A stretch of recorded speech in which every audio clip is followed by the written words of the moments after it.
My talk today is God is our Father. In Luke chapter 11 and Matthew chapter 6, the disciples asked Jesus how to pray.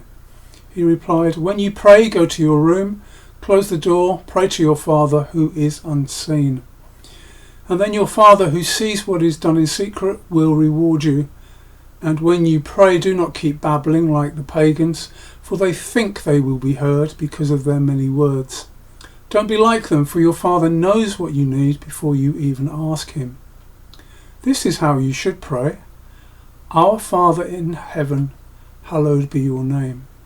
This, of course, is the Lord's Prayer, which would transform the way Christians pray, not least because it was said in Aramaic, the language of the common people. This reminds me of John Wycliffe in the 14th century and others who followed, who wanted the Bible in English rather than Latin, so that all English Christians would be able to understand what God was saying to them through his holy word. Pious Jews would have prayed 3 times a day: sunrise, 3 o'clock in the afternoon, and sundown, and it would have been in Hebrew. They would often be standing up and in public. They would start with Deuteronomy 6 verse 4, the Shema, "Hear, O Israel, the Lord our God, the Lord is one. Love the Lord your God with all your heart, with all your soul, and with all your strength," and recite various psalms. They would open the prayer with various titles of God, including God of Abraham, God of Isaac, and God of Jacob, or God of our fathers, perhaps Blessed One, or Redeemer of Israel. But Jesus started with our Father. Now, Israelite prayers before Jesus had likened God to having father-like characteristics, but they never had the belief that they could literally approach and talk to him and relate to him as a father. Now, we know that through the death and life of Jesus, it is possible to relate much more personally with God. And yet, as I thought about this, if we think of Psalm 23, "The Lord is my shepherd," there we have an inkling of the fact that we can relate personally to God.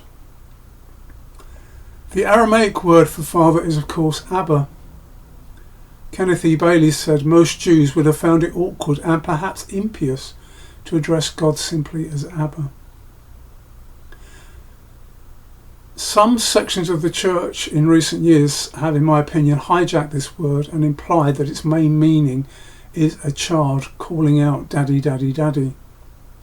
In fact, it can also be used in other ways, including a teenager respectfully talking to his father, or a student addressing his teacher. In Mark 14, verse 32 onwards, we read, "They went to a place called Gethsemane, and Jesus said to his disciples, 'Sit here while I pray.' He took Peter, James and John along with him, and he began to be deeply distressed and troubled.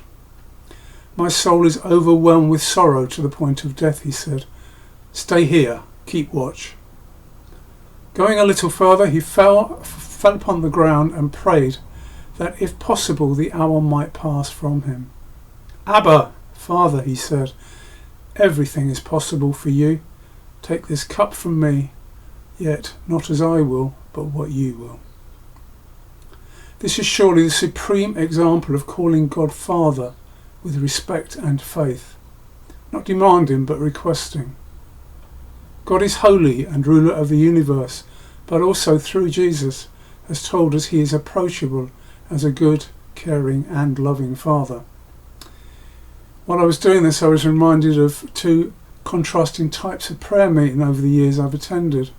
The first was typical Baptist, where prayers were said quietly before God, and it was as though the person was being granted an audience with a medieval king, bowing and leaving their petition for due consideration of the monarch. The second is seen more in charismatic Pentecostal circles, where there is activity and loud declaration as a method of communicating with God. In the first place, the individual is recognising the holiness of God. In the second, they are approaching him in a much more direct and familiar way. But we all must walk this difficult tightrope of being open with God and yet respectful at the same time. Finally, I want to say Jesus said, "Our Father." This is to remind us that we are adopted sons and daughters in his kingdom, his family. Something we should be well aware of in this time of the COVID-19 illness, as we pray to support brothers and sisters in other countries that are much less fortunate than we are, particularly in terms of medical care or government help. We do have a unique faith where we can come to God as a trusting child, but let us always remember Aslan is not a tame lion.